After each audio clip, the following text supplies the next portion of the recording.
From Canterbury. Andrew Little. Thank you, Mr Speaker. Mr Speaker, it's another week and it's another resignation at ACC, another resignation of an ACC board member. And Mr Speaker, you are entitled to sit there and say another week and another request from Labor for an urgent debate on ACC, because that's what happened, third week in a row. But, sir, it is chaos in ACC. It's chaos, and now the latest departure, hushed up for 5 days, I might add, Murray Hilda, one of the most respected actuaries in New Zealand, now pushed aside because he has had enough of the politicking, the political manipulation and the shenanigans and the chicanery that's been going on in ACC for far too long. Mr Speaker, on the 28th of March, I said about ACC, it's a convoluted web of deceit, promises, counter-promises and under-the-table utterances. How prescient that was, with all due respect to my own modesty. I asked for answers from the Minister then, and you know, here's the interesting thing. I gave the Minister, the present Minister, the benefit of the doubt. I said that she should front up, answer the questions and get on with the job of cleaning it up. I gave her the benefit of that because I'm a generous chap. I'm a generous chap. Some would say naive, others might say innocent. Well, I've learned my lesson, because what has become patently obvious is that this Minister not only has no interest in cleaning it up, she wants to see the board gone, but that this is part of a nasty, ugly, dirty, filthy game being played out inside the National Party with the ACC and its board as collateral damage. That's what's going on. I regarded her originally as responsible but not to blame. I've changed my mind. She is responsible and she is to blame. She's not fixing the problem. She's not fixing the problem. She's making it worse. It's time for her to do the right thing.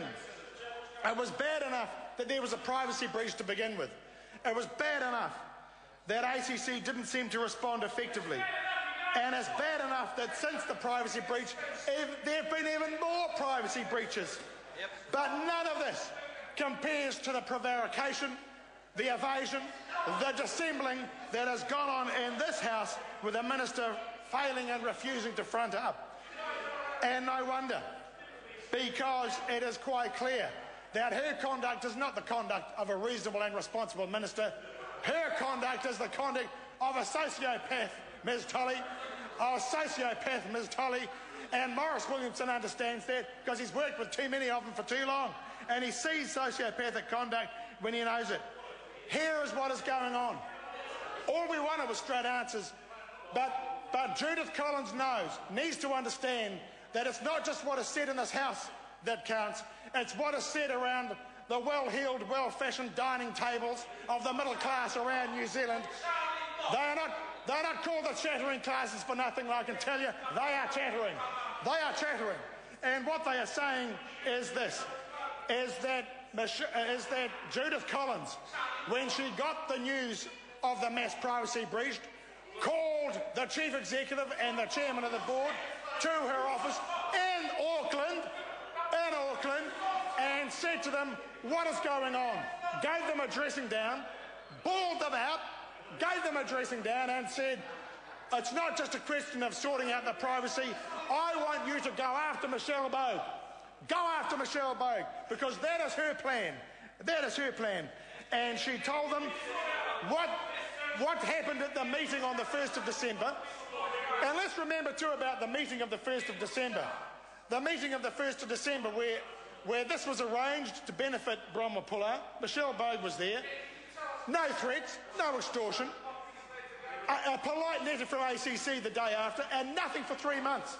Nothing for 3 months. And then suddenly on the 14th of March, the day after news of it broke, the Minister thinks this is criminal conduct. And she urged and pressured and pressed the Chief Executive and the Chairman of the Board to lay a complaint with the police. And that's what they did. She told them to do it. And then when the police came back and said, nothing here, nothing going on here, move on please, she hung them out to dry. And she knows what the story is here. That if that is found out, if she is found out as being responsible for sending it to the police, that she is exposed on the leak of Michelle Bogue's email to her. That's the game that's being played, and ACC is the collateral damage, and ACC claimants don't get a look in, and it is a disgrace. The Honourable Tauhenare. Mr. Speaker, that was a great speech from Trevor Mallard.